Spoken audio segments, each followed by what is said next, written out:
प्रिय विद्यार्थियों, आज हम अध्याय 7 पढ़ेंगे। आत्म परिचय। ये कविता है और कवि है हरिवंश राय बच्चन। हरिवंश राय बच्चन हालावाद के प्रवर्तक कवि हैं। हालावाद के प्रवर्तक कवि हैं। हालावाद का प्रारंभ हरिवंश राय बच्चन से ही माना जाता है और हालावाद का अर्थ होता है हाला कहा जाता है शराब को, और हालावाद का अर्थ होता है कि जैसे शराब पीने से व्यक्ति में मादकता उत्पन्न हो जाती है, नशा हो जाता है, ठीक उसी प्रकार प्रेम में भी नशा होता है, प्रेम में भी मादकता होती है। और जिस प्रकार शराब से मादकता उत्पन्न होती है, उसी प्रकार प्रेम से भी मादकता उत्पन्न हो जाती है, प्रेम में भी नशा होता है। इससे संबंधित वाद को हमने हालावाद नाम दिया है और इसके प्रवर्तक है कवि हरिवंश राय बच्चन। इस कविता में कवि ने जिस भी भाव से इस कविता को लिखा है, हो सकता है कवि ने माँ को संबोधित करके इस कविता को लिखा हो सकता है कवि ने ईश्वर को संबोधित करके लिखा हो सकता है कि कवि ने इसे अपनी पत्नी को संबोधित करके लिखा हो। यह वियोग श्रृंगार रस से संबंधित कविता है।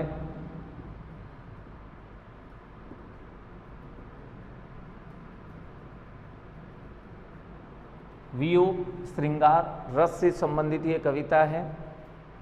हम इसका जो भाव ग्रहण करेंगे वो पत्नी को संबोधित करते हुए करेंगे। कवि हरिवंश राय बच्चन की पत्नी की मृत्यु हो गई है।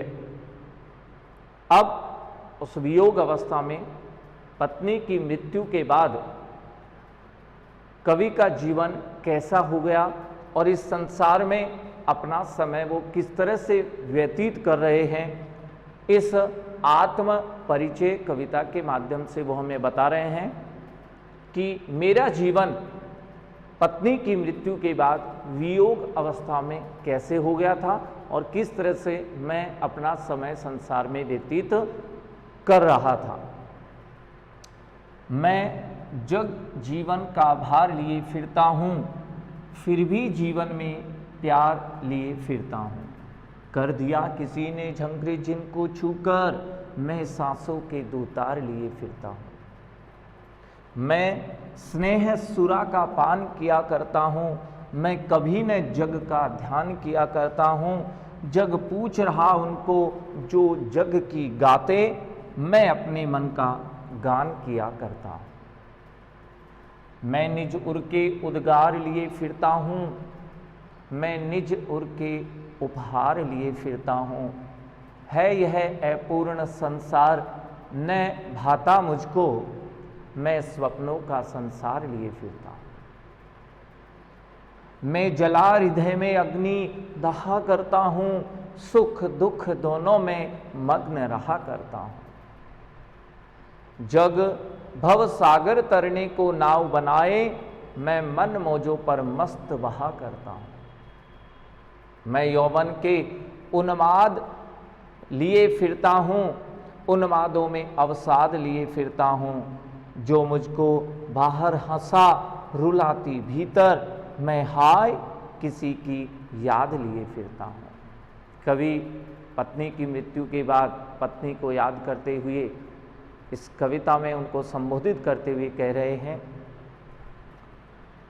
मैं जग जीवन का भार लिए फिरता हूँ। जग का अर्थ होता है संसार और जग जीवन का अर्थ हुआ सांसारिक जीवन। फिरता हूँ, घूम रहा हूँ।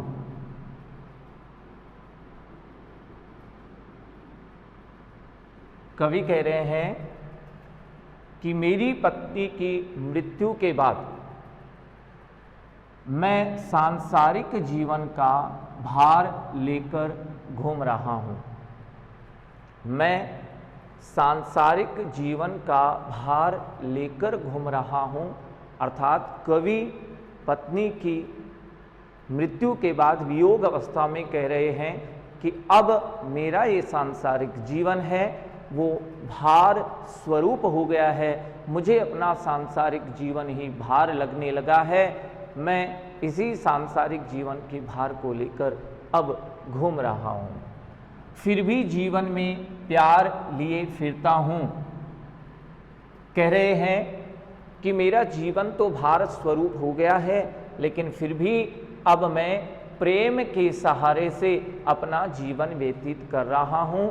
मैं प्रेम को लेकर घूम रहा हूँ, अर्थात प्रेम के सहारे से मैं अपना जीवन व्यतीत कर रहा हूँ। पहली पंक्ति में कवि कह रहे हैं कि मेरा तो जीवन ही भार हो गया, और दूसरी पंक्ति में कह रहे हैं कि मैं प्रेम पूर्वक अपना जीवन व्यतीत कर रहा हूँ।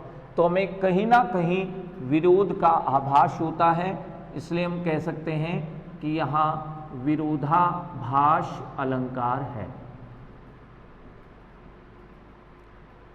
प्रथम दो पंक्तियों में हम देखें तो विरोधाभास अलंकार है, क्योंकि यहाँ में विरोध का आभास हो रहा है। पहली पंक्ति में कह रहे हैं कि मैं सांसारिक जीवन का भार लेकर घूम रहा हूँ, मेरा तो ये जीवन ही अब भार हो गया है। और दूसरी पंक्ति में कह रहे हैं कि मैं प्रेम के सहारे से प्रेम पूर्वक इस जीवन को व्यतीत कर रहा हूँ।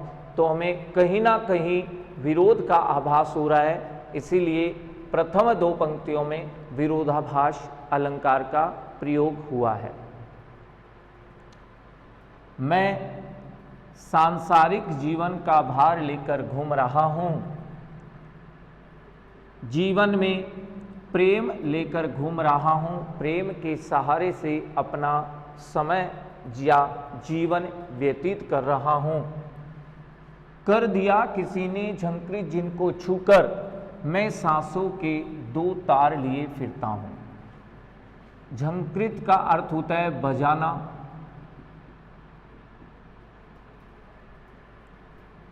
छूकर यानी स्पर्श करके,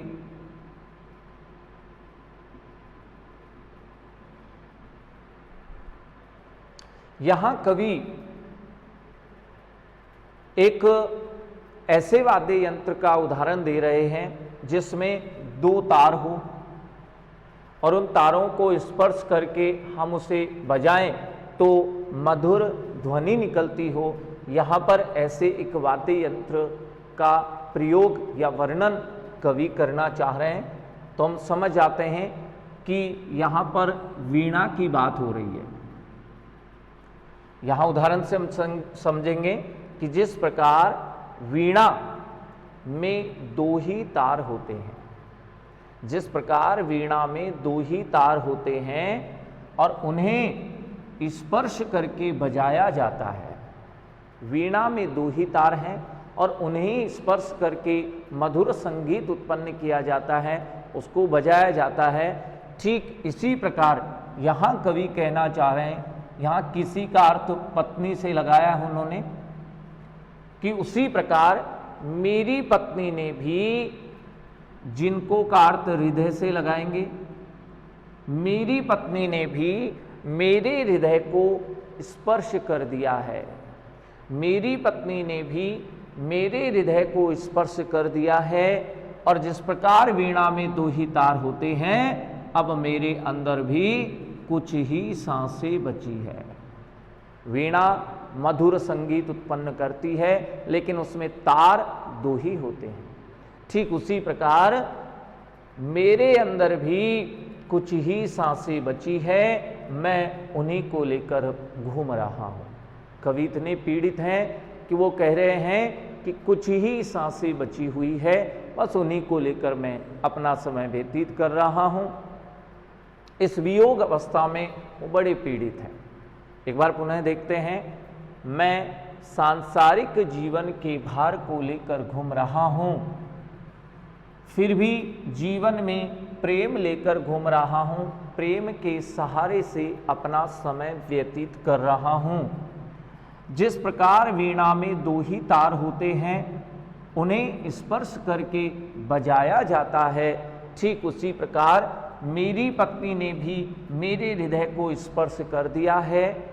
और वीणा में दो तार होते हैं, उसी प्रकार अब मेरे अंदर कुछ ही सांसें शेष हैं जिन्हें लेकर मैं घूम रहा हूं। दूसरा पद देखते हैं।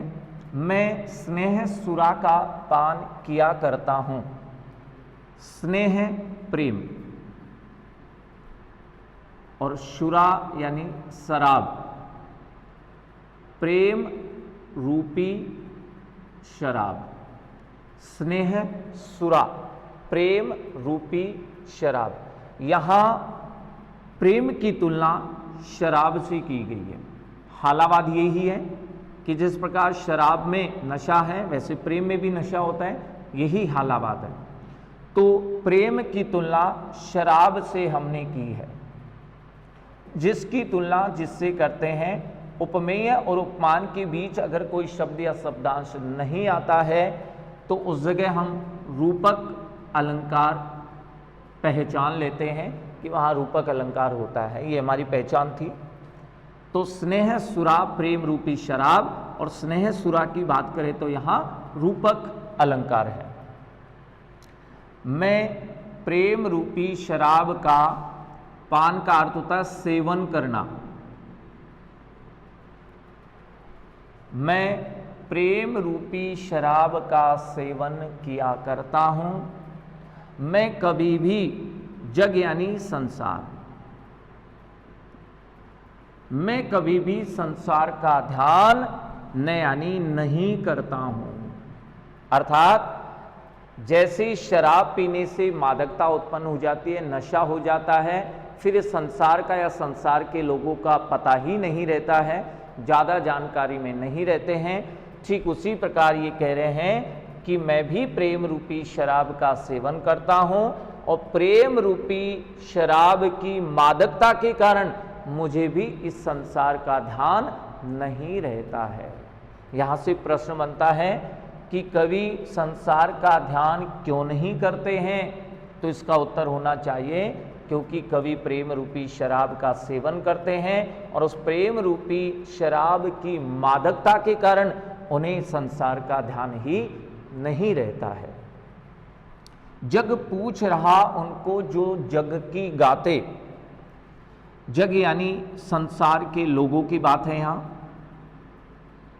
जग पूछ रहा उनको जो जग की गाते, जो संसार के अनुसार ही चलते हैं। जग की गाते संसार के अनुसार चलते हैं, संसार के लोग जैसा कहते हैं वो वैसा ही कार्य करते हैं। तो जो संसार या संसार के लोगों के अनुसार ही कार्य करते हैं, यह संसार उन्हीं को चाहता है। पूछने का मतलब यहाँ चाहने से है।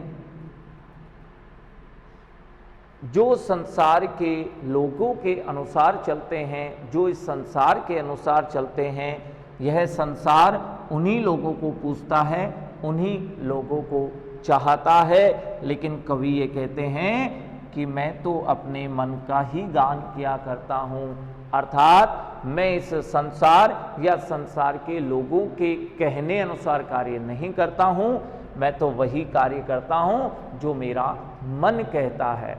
मैं अपने मन का ही गान किया करता हूँ।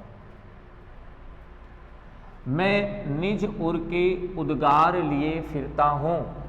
निज यानी अपने, उर यानी हृदय, उद्गार यानी भाव।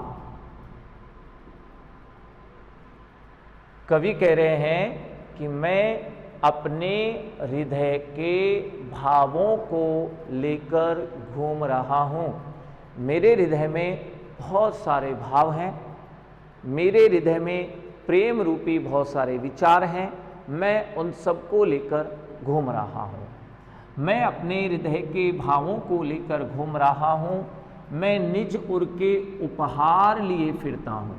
कवि ने अपने हृदय के भावों को उपहार के समान बताया है कि जिस प्रकार दिए हुए उपहार को हम संभाल करके सावधानी पूर्वक और अपने घर में सजा करके रख लेते हैं, सुरक्षित रख लेते हैं, ठीक उसी प्रकार मेरे हृदय में बहुत सारे भाव हैं और मैंने अपने हृदय के भावों को उस उपहार के समान संभाल करके रखा है, सहेज करके रखा है। यह अपूर्ण संसार न भाता मुझको। यहाँ मुझको तद्भव शब्द है, मुझे, मुझको, तुझको, उसको, किसको, ये अशुद्ध शब्द या तद्भव रूप होते हैं। तत्सम होगा मुझे। भाता यानी अच्छा लगना और न यानी नहीं। कवि कह रहे हैं कि ये संसार मुझे अच्छा नहीं लगता है। क्यों नहीं लगता है वो भी बताया, ये संसार अपूर्ण भी है। कवि ने यहाँ पर दो बातें बताई कि ये संसार अपूर्ण है और ये संसार मुझे अच्छा नहीं लगता है। यहाँ से दो प्रश्न बनते हैं। पहला प्रश्न, कवि ने इस संसार को अपूर्ण क्यों कहा, और दूसरा प्रश्न, कवि को ये संसार अच्छा क्यों नहीं लगता है। दोनों ही प्रश्नों का उत्तर होना चाहिए कि इसमें प्रेम का अभाव है।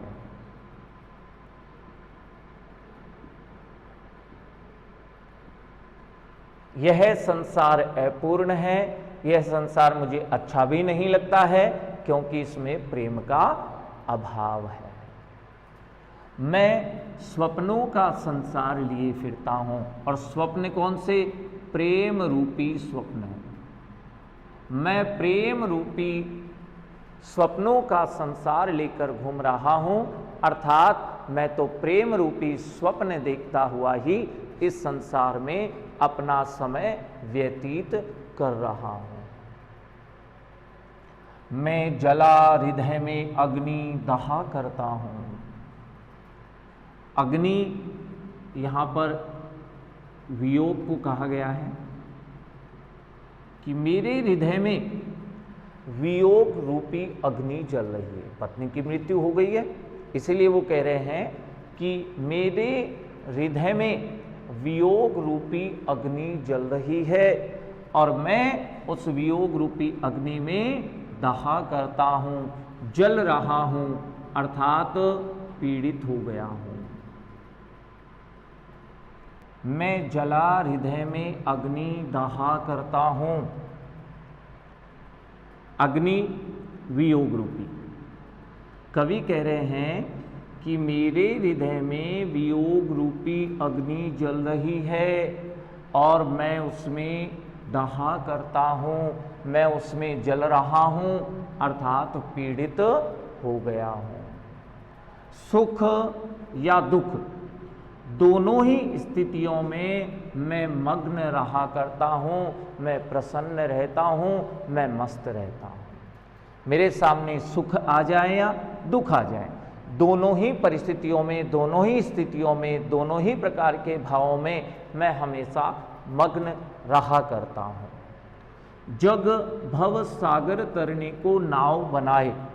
जग का अर्थ भी संसार है और भव का सागर भी, भव का अर्थ भी संसार है। यहाँ पर कवि ने जग और भव दोनों ही पदों का प्रयोग इसलिए किया है ताकि छंद बना रह सके, लेकिन अर्थ हम दोनों में से एक का ग्रहण करेंगे क्योंकि दोनों का अर्थ एक ही है, संसार। कवि ने संसार की तुलना एक सागर से की है। उपमेय और उपमान के बीच में कोई भी शब्द या शब्दांश नहीं आया है, इसलिए हम कह सकते हैं कि यहाँ रूपक अलंकार है। तरने को यानी पार करने के लिए, और नाव यहाँ प्रेम रूपी नाव की बात है। कवि कह रहे हैं कि संसार रूपी सागर को पार करने के लिए प्रेम रूपी नाव मैंने बना ली है। यह संसार है, वो एक सागर के समान है। जैसे सागर को पार करना मुश्किल होता है, ठीक उसी प्रकार ये संसार भी अकेला व्यक्ति है अपना समय व्यतीत नहीं कर सकता।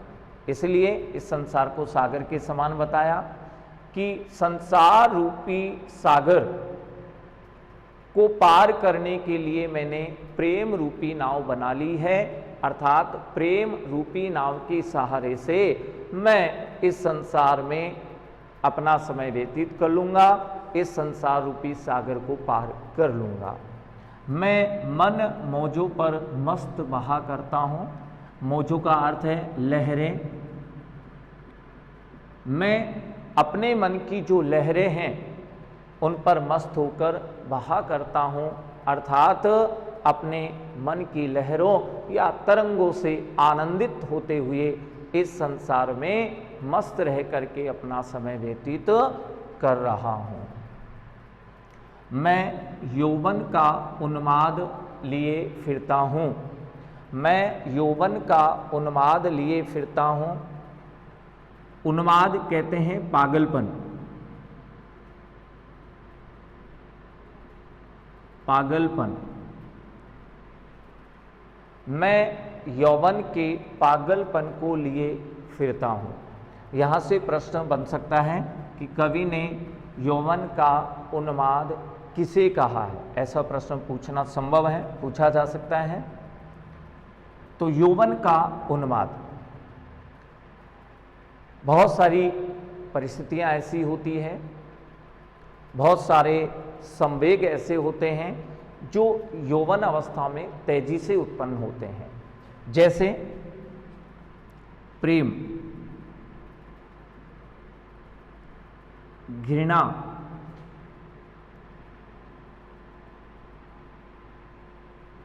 ईर्ष्या,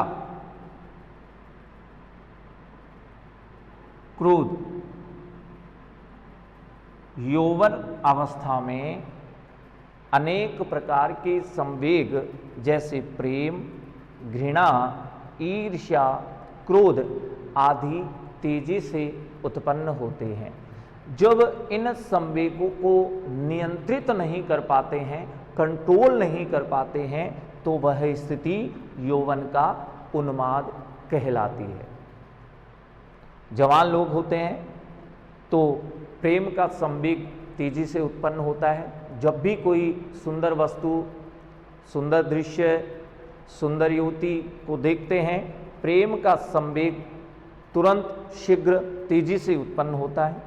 इसी प्रकार घृणा, एक नवयुवक होता है तो घृणा का संवेग भी तेजी से उत्पन्न होता है। ईर्ष्या, एक दूसरे को देख करके और ईर्ष्या का भाव भी उत्पन्न हो जाता है, संवेग उत्पन्न हो जाता है। और यौवन अवस्था के लोगों में क्रोध भी बहुत अधिक होता है। इसलिए कहा गया कि यौवन अवस्था में अनेक प्रकार के संवेग जैसे प्रेम, घृणा, ईर्ष्या, क्रोध ये तेजी से उत्पन्न होते हैं। जब इन संवेगों को नियंत्रित नहीं कर पाते हैं तो वह स्थिति यौवन का उन्माद कहलाती है।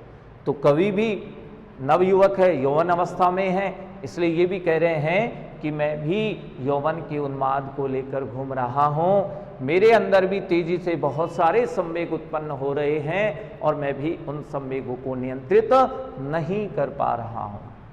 उन्मादों में अवसाद लिए फिरता हूँ। अवसाद का अर्थ है दुख, और उन यौवन के उन्मादों से बहुत सारे दुख भी मिल रहे हैं। मैं उन अवसादों को, उन दुखों को लेकर घूम रहा हूँ।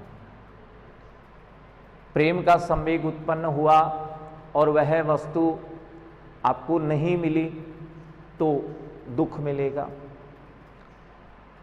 किसी से हम घृणा करते हैं, उससे भी दुख मिलता है। अगर ईर्ष्या करते हैं तो भी हमें दुख मिलता है। और कई बार हम यौवन अवस्था में बिना सोचे समझे क्रोध करते हैं और वो नियंत्रित नहीं होता है, तो ऐसी स्थिति उत्पन्न हो जाती है कि जब क्रोध शांत होता है तो बड़े हम दुखी और पीड़ित हो जाते हैं, हमने क्रोध में ऐसा क्या कर दिया। तो ये ऐसी स्थितियां हैं, ये संवेग यदि नियंत्रित नहीं होते हैं तो ऐसी स्थिति में अवसाद या दुख मिलना निश्चित है। तो कवि भी यही कह रहे हैं कि मैं यौवन के उन्माद को लेकर घूम रहा हूँ, यौवन अवस्था में ये संवेग उत्पन्न हो रहे हैं, मैं उन्हें नियंत्रित नहीं कर पा रहा हूँ, और इन उन्मादों के कारण जो दुख मिल रहे हैं मैं उन्हें लेकर इस संसार में घूम रहा हूँ। जो मुझे बाहर से हंसाती है और भीतर यानी अंदर से रुलाती है, मैं हाय किसी की याद लिए फिरता हूँ। तो किसी शब्द का अर्थ यहाँ पत्नी से ही लगा रहे हैं। कवि कह रहे हैं कि मैं अपनी पत्नी की यादों को लेकर घूम रहा हूँ, मुझे अपनी पत्नी अभी भी याद आ रही है, मैं अपनी पत्नी के यादों को लेकर घूम रहा हूँ, और यही यादें मुझे बाहर से हंसाती है, लोगों के सामने तो मैं प्रसन्न नजर आता हूँ, लेकिन वही यादें मुझे भीतर से रुला रही है।